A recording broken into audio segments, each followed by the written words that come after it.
Bismillahirrahmanirrahim. Innal hamdalillah nahmaduhu wa nasta'inuhu wa nastaghfiruh wa na'udzu billahi min shururi anfusina wa min sayyiati a'malina. May yahdihillahu fala mudilla lahu wa may yudlil fala hadiyalah. Asyhadu an la ilaha illallah wahdahu la syarika lah wa asyhadu anna Muhammadan 'abduhu wa rasuluh alladzi la nabiyya ba'dah. Ya ayyuhalladzina amanu taqullaha haqqa tuqatih wa la tamutunna illa wa antum muslimun. Ikhwani fiddin rahimani wa rahimakumullah. Alhamdulillah pada kesempatan pagi hari ini kita bisa bertemu kembali dalam majelis yang mudah-mudahan diberkati oleh Allah. Salawat dan salam mudah-mudahan terlimpahkan kepada junjungan kita, suri tauladan kita Nabi Muhammad sallallahu alaihi wasallam beserta keluarganya, para sahabatnya dan juga para pengikutnya hingga hari kiamat. Pada pertemuan yang lalu telah kita bahas tentang permasalahan saktah ya, yang ada di dalam riwayat Hafiz Thariq Syatibiyah. Ada sakta yang diwajibkan, yaitu pada 4 tempat ya. Diwajibkan kalau diwasolkan ya, di surat Al-Kahfi, surat Yasin, surat Al-Qiyamah dan surat Al-Mutaffifin. Adapun sakta yang dibolehkan ya, artinya tidak diharuskan, yaitu ada pada surat Al-Haqqah dan di akhir surat Al-Anfal dengan surat At-Taubah apabila diwasolkan. Baik, selanjutnya pada kesempatan hari ini kita akan membahas tema baru ya. Masih ada kaitan dengan wakaf ya, yaitu yang dinamakan dengan ibtida. Lawan daripada wakaf adalah al-ibtida ya, memulai bacaan.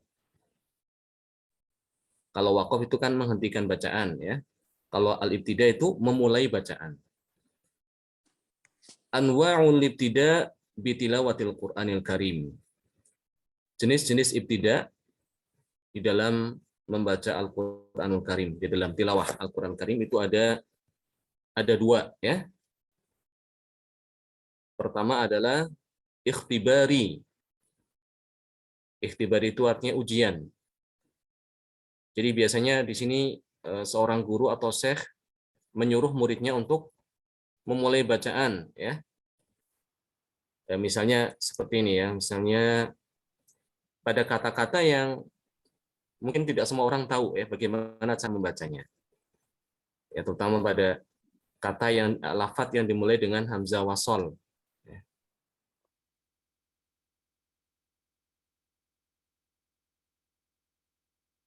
Ya, misal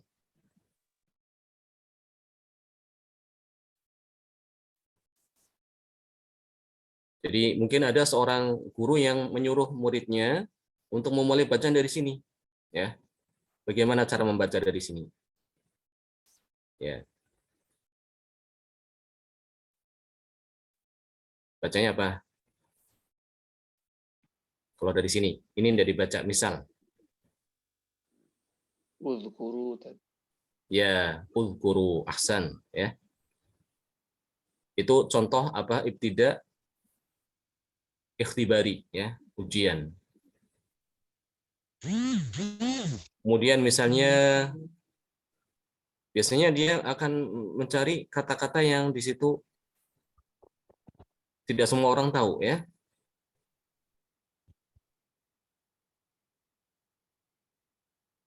Misalnya di sini ya. Coba mulai dari sini ya.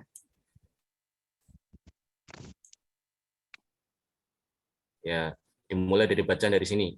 Bacanya ittakhadhtumul ijl ya, seperti itu. Itu contoh daripada ibtida yang ikhtibari ya. Ini dibolehkan ya untuk ikhtibari walaupun di situ bukan tempat yang bagus ya untuk memulai bacaan, tapi karena ini untuk menguji kemampuan daripada murid maka dibolehkan. Sebagaimana wakaf juga ada wakaf ikhtibari, maka ibtida pun juga ada ibtida ikhtibari. Kemudian yang jenis yang kedua adalah ikhtiyari. Ikhtiyari ini adalah pilihan. Jadi pembaca boleh memilih antara memulai bacaan dari mana. Ya. Itu sehingga dinamakan ikhtiyari. Sebagaimana wakaf juga ada ya, wakaf ikhtiyari. Itu ada, masih ingat nggak wakaf ikhtiyari? Ada wakaf tam, kaf, hasan, dan qobih. Maka di sini al-ibtida pun juga ada ibtida ikhtiyari. Ya. Dibagi menjadi dua macam. Pertama adalah ibtida ikhtiyari hakiki. Ibtida ikhtiyari hakiki. Apa itu ibtida ikhtiyari hakiki? Yaitu ibtidaan bi ayatin mustaqillatan bil ma'na an ma sabaqaha min awwali tilawati ibtidaan. Jadi dia itu memulai bacaan dari suatu ayat yang terpisah dengan ayat sebelumnya. Secara makna maupun secara lafaz itu tidak ada kaitan. Ya, secara makna maupun lafaz itu tidak ada kaitan dengan ayat sebelumnya. Ingat kalau kita membicarakan masalah wakaf, ya, coba diingat kembali untuk wakaf. Pembagian wakaf antara tam, kaf, hasan dengan qobi itu kan dia dikaitkan ya dengan ayat setelahnya ya. Lafaz di mana dia berhenti dikaitkan dengan ayat setelahnya. Apakah ada hubungan secara makna? Apakah ada hubungan secara lafaz, gramatikal, atau tidak? Ya. Nah, kebalikannya kalau al-ibtida itu dikaitkan dengan bukan lafaz setelahnya tapi sebelumnya. Ya. Ayat dengan sebelumnya itu ada kaitannya atau tidak? Ini bedanya dengan wakaf ya. Wakaf dan ibtida itu ada perbedaan. Apabila kita memulai bacaan ya pada suatu ayat di mana ayat ini berbeda secara makna, terpisah secara makna dengan ayat sebelumnya, demikian juga secara gramatikal juga udah berbeda ya, maka ini dinamakan ibtida hakiki. Dan ini benar-benar cuma bedakannya gini, kalau hakiki itu dia itu benar-benar dia pertama kali mulai. Pertama kali dia memulai tilawah. Ya, sehingga dinamakan apa? Hakiki. Pertama kali dia membaca Al-Qur'an setelah ta'awud dan basmalah, a'udzubillahi minasyaitonirrajim, bismillahirrahmanirrahim. Alif lam mim. Maka ini dinamakan apa? Ibtida ikhtiyari hakiki. Ya. Ini jadi dia permulaan bacaan ya pertama kalinya. Apabila dia membaca dalam bentuk halakoh ya, kumpulan, maka yang membaca pertama itu dinamakan dia memulai dengan hakiki. Adapun pembaca kedua, ketiga dan seterusnya itu bukan hakiki ya, tapi idofi. Ya, ini jenis yang kedua, al-ibtida ikhtiyari idofi. Idofi itu artinya tambahan. Kalau hakiki itu sebenarnya ya, permulaan yang sebenarnya, hakikat. Idofi asna itilawati au fi darji tilawah al-ayati fanaqif thumma nabda thumma naqif thumma nabda ya. Jadi ibtida yang idhofi itu adalah ibtida ketika di sedang berlangsung tilawah. Ya. Jadi pada suatu ayat dia berhenti, kemudian di ayat berikutnya dimulai lagi, ya maka memulai ayat itu dia dinamakan idhofi. Ya. Ya contoh ya. Contoh ya, tadi kita membaca mulai dari ayat yang sebentar. Misalnya nih ya, ayat yang ke-54 ya. A'udzubillahi minasyaitonirrajim. Bismillahirrahmanirrahim. Wa idh qala Musa liqaumihi ya qaumi innakum zalamtum anfusakum bi ittikhadhikumul ijla fatubu Nah, ini kan kita berhenti ya. Fatubu. Memulainya lagi. Fatubu ila bari'ikum. Itu dinamakan ibtida idofi. Kalau tadi ketika yang setelah ta'awud atau basmalah di sini, ini dinamakan ibtida hakiki. Ya. Pertama kali dia memulai.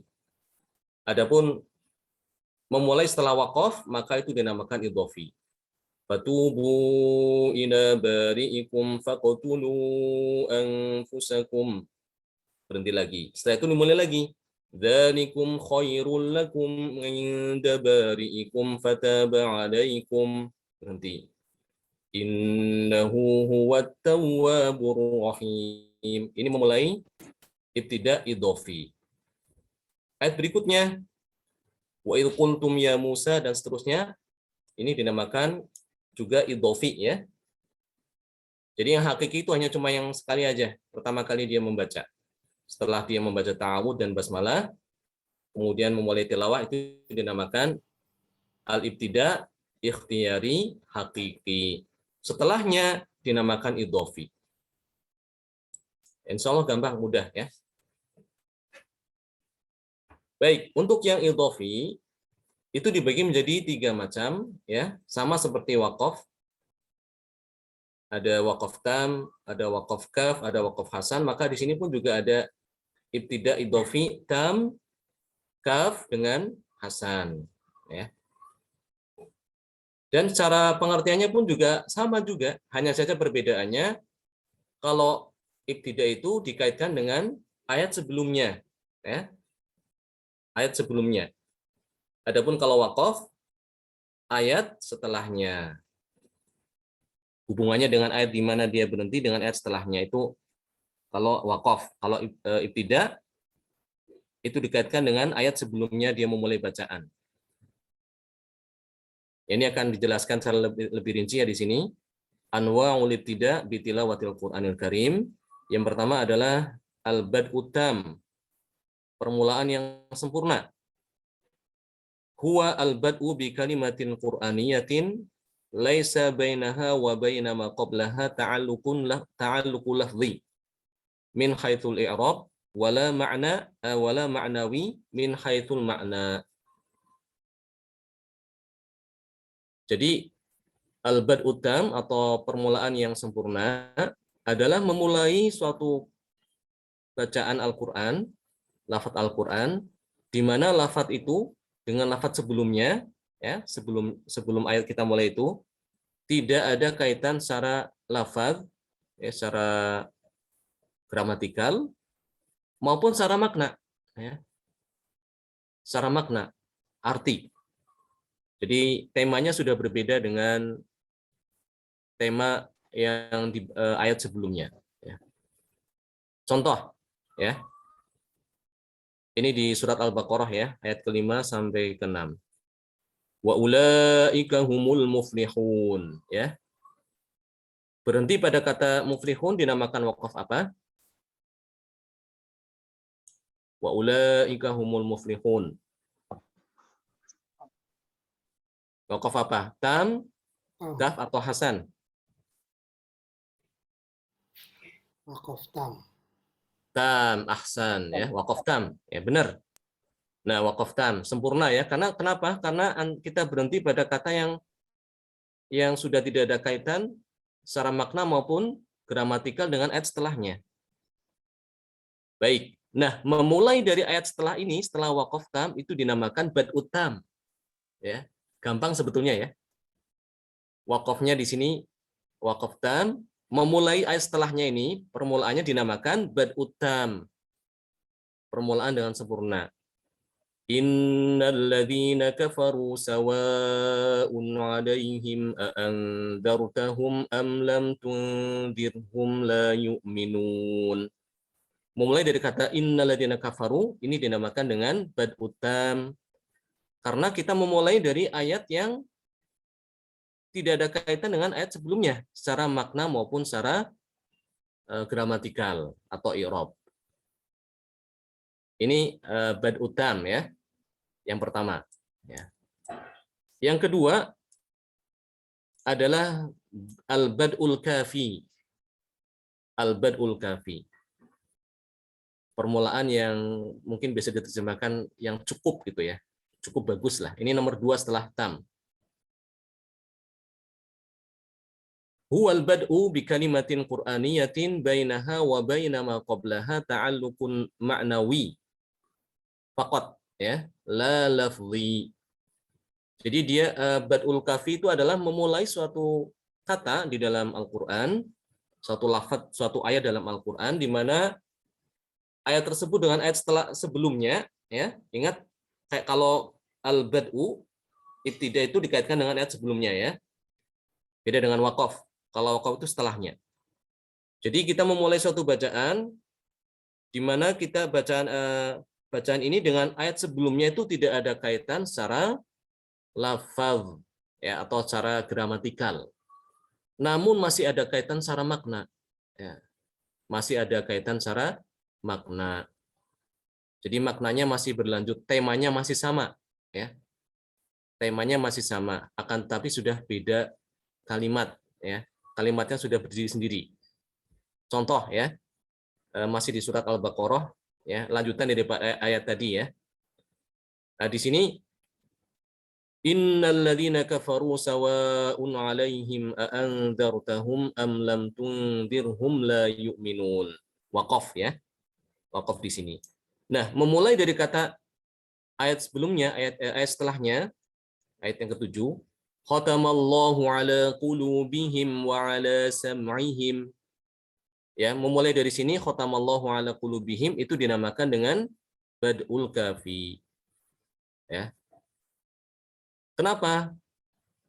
Karena ayat ini sebetulnya masih ada kaitan secara makna ya, masih membicarakan tentang orang-orang kafir. Masih membicarakan tentang orang-orang kafir.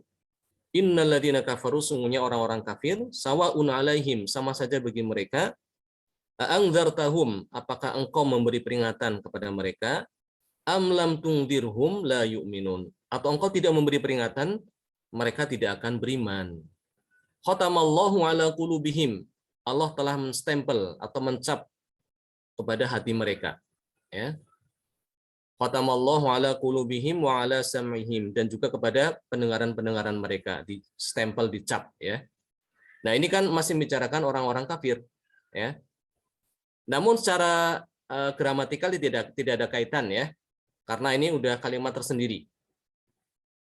Walaupun secara arti atau temanya itu masih sama, membicarakan orang kafir, namun secara gramatikal sudah berbeda. Ini dinamakan dengan bad'ul kafi ya. Baik, selanjutnya yang ketiga adalah al-bad'ul hasan ya. Al-bad'ul hasan. Permulaan yang baik ya. Tapi ini walaupun namanya hasan, ini kafi cukup dengan baik, namun ini menempati urutan ketiga ya. Ya. Bad'ul kafi masih lebih baik ya, tingkatnya lebih kuat. Yang pertama tadi tam yang sempurna, nomor 2 adalah al-kafi, nomor 3 adalah bad'ul hasan. Apa itu al-bad'ul hasan? Huwal bad'u bi kalimatin qur'aniyatin bainaha wa baina ma qablaha ta'alluqun lafzi wa ma'nawi wa la yasihhu dzalika illa ala ru'usil ayyi. Jadi bad'ul hasan itu adalah memulai bacaan dari suatu ayat ya atau kata Al-Qur'an di mana antara ayat tersebut dengan ayat sebelumnya itu masih ada kaitan secara makna maupun secara gramatikal. Ya, secara struktur kalimatnya itu masih sama, masih ada kaitan, berhubungan. Dan ini tidak boleh dilakukan ya. Kalau memulai itu tidak boleh dilakukan kecuali pada ujung ayat ya. Pada di ujung ayat atau pada permulaan ayat itu dibolehkan. Ya. Adapun kalau di tengah-tengah ayat tidak boleh kita memulai dengan bad'ul hasan ini. Contoh ya, contoh yang al-bad'ul hasan. Ini di surat Al-Baqarah juga ya. La'allakum tatafakkarun. fid dunya wal akhirah. La'allakum tatafakkarun, agar kalian itu berpikir, memikirkan fid dunya wal akhirah, dalam masalah dunia dan akhirat, ya. Ini secara makna ini kan masih ada kaitan, ya, antara ayat yang 219 dengan ayat 220 itu masih ada kaitan secara makna. Demikian juga secara gramatikal juga masih ada kaitan, ya. La'allakum tatafakkarun, agar kalian berpikir tentang apa itu, ya. Yaitu fid dunya wal akhirah, yaitu berpikir tentang masalah dunia dan akhirat. Jadi ini masih ada kaitan secara gramatikal, ya. Namun karena ini adalah akhir ayat, ya. Kalau kita perhatikan ini surat Al-Baqarah ayat 219 itu kan akhir ayat. Maka di sini tidak mengapa, ya, dimulai dari fid dunya wal akhirah. Ya, kalau di akhir ayat tidak mengapa, tapi kalau di tengah-tengah tidak boleh. Wa innakum latamurruna alaihim musbihin wa billail. Di surat As-Saffat, ya. Ini antara wa billail dengan musbihin masih satu tema, ya, dan juga satu gramatikal juga. Ya, secara i'rab atau secara struktur kalimat itu tidak bisa dipisahkan sebetulnya. Wa innakum latamurruna alaihim musbihin, dan sungguhnya kalian akan melewati, sungguhnya kalian tuh benar-benar telah melewati mereka, ya, kaum yang dibinasakan, ya, kaumnya Nabi Lut itu, musbihin, pada pagi hari, wabilail, dan juga pada malam hari. Ya, memulai dari kata wabilail dinamakan dengan badul hasan, ya. Di sini boleh mulai dari situ karena ini termasuk ujung ayat, ya. Ujung ayat. Ini surat As-Saffat, ya. Baik. Selanjutnya yang keempat, ya. Ada namanya al-bad'ul qabih, permulaan yang buruk, ya, permulaan yang jelek. Memulai bacaan tapi dia jelek, tidak pas di situ, ya. Huwal bad'u bi kalimatin qur'aniyatin bainaha wa baina ma qablaha ta'alluqun lafzi wa ma'nawi fi ghairi ru'usil ayyi, ya. Apa itu memulai dengan bacaan dengan permulaan yang qabih atau jelek? Itu hampir sama dengan hasan, ya. Cuma bedanya kalau hasan dia itu memulai di awal ayat, ya. Sementara ini tidak, ya. Dia di tengah-tengah ayat. Huwal bad'u bi kalimatin qur'aniyah, yaitu memulai bacaan dari lafaz atau kata-kata yang ada dalam Al-Qur'an, di mana kata tersebut dan kata sebelumnya masih ada kaitan secara makna maupun secara gramatikal, dan ini bukan di ujung ayat, tapi di tengah-tengah ayat. Sehingga ini dinamakan permulaan yang buruk, ya.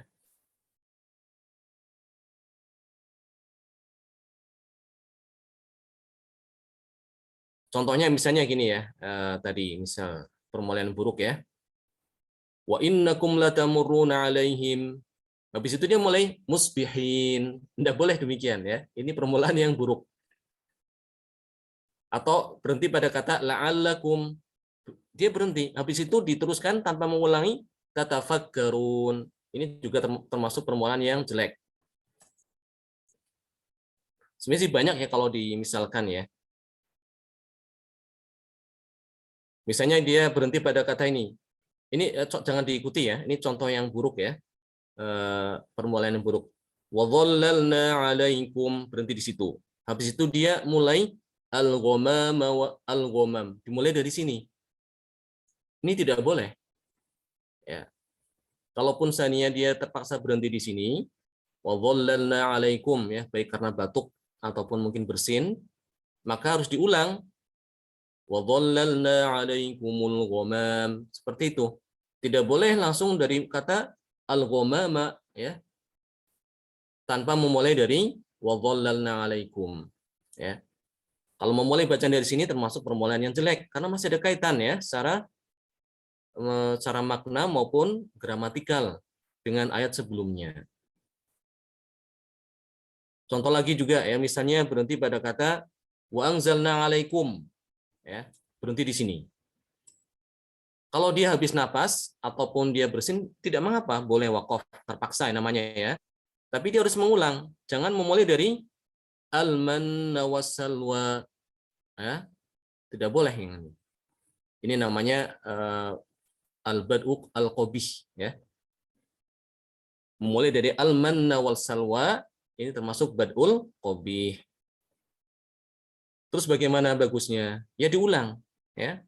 Diulang dari kata di mana dia berhenti. Misalnya وَظَلَّلْنَا عَلَيْكُمُ الْغَمَامَ وَأَنزَلْنَا عَلَيْكُمْ ya. Jangan langsung dari al-manna wassalwa, tapi diulang dari وَأَنزَلْنَا عَلَيْكُمُ الْمَنَّ وَالسَّلْوَى. Seperti itu. Mudah-mudahan bisa dipahami ya. Ini contoh yang jelek, jangan diikuti. Saya sengaja mencontohkan itu supaya ada gambaran gitu ya. Tapi jangan diikuti. Sebabnya kenapa? Karena ini akan memberikan gambaran yang kurang pas ya kepada pendengar. Pendengar akan rancu ya ketika dia mendengarkan dan berusaha mentadaburi ayat yang dibaca itu. Dia ketika ada pembaca yang membaca dengan bad'ul qabih, dia akan bingung. Pendengar akan bingung. Akan rancu ya. Sehingga hal ini tidak dibolehkan. Ya, sebagaimana wakaf qabih pun juga tidak dibolehkan ya. Maka al-bad'ul qabih pun juga tidak dibenarkan. Baik, tentang masalah bad'ul tilawah atau al-ibtida, ada yang mau ditanyakan?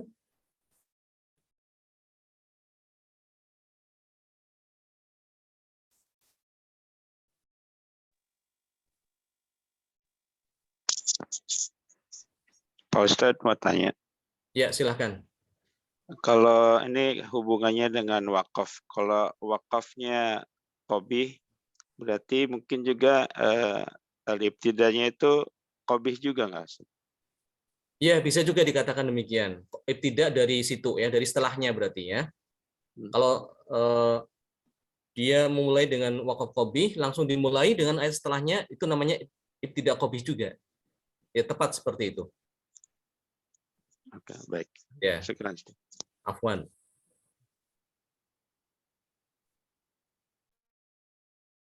Jadi intinya kalau wakaf yang qabih sama ibtida yang qabih itu dia bisa merubah makna ya, atau membuat pendengar itu menjadi rancu, ya, bingung, karena artinya bisa berbeda nanti. Ya. Mungkin menyangka itu kalimat sendiri ya, terpisah, padahal itu masih ada kaitan. Sama lah seperti kita mendengarkan suatu berita ya, pembaca beritanya itu tidak membedakan antara titik dengan koma gitu. Ada titik dilabas saja di labas tahu enggak? Diteruskan gitu ya. Anda memperhatikan titik dan koma itu kan kita yang mendengarkan jadi bingung ya. Nah, demikian juga ketika membaca Al-Qur'an juga hendaknya diperhatikan tanda-tanda wakaf dan juga bagaimana cara memulai yang baik ya. Agar bacaannya itu bisa ditadaburi ya. Karena kalau seorang pembaca dia tuh membaca Al-Qur'an dengan tajwid ya, disertai dengan pengetahuan tentang wakaf dan ibtida, ini benar-benar memberikan pengaruh kepada pendengarnya ya. Pendengar akan bisa mentadaburi apa ayat-ayat yang dia baca. Ya, ini kegunaan kita belajar tajwid sekaligus juga belajar wakaf dan ibtida ya. Baik, mungkin ini aja dulu yang bisa kita sampaikan. Insya Allah kita akan teruskan pada pertemuan yang akan datang. Barakallahu fikum jami'an.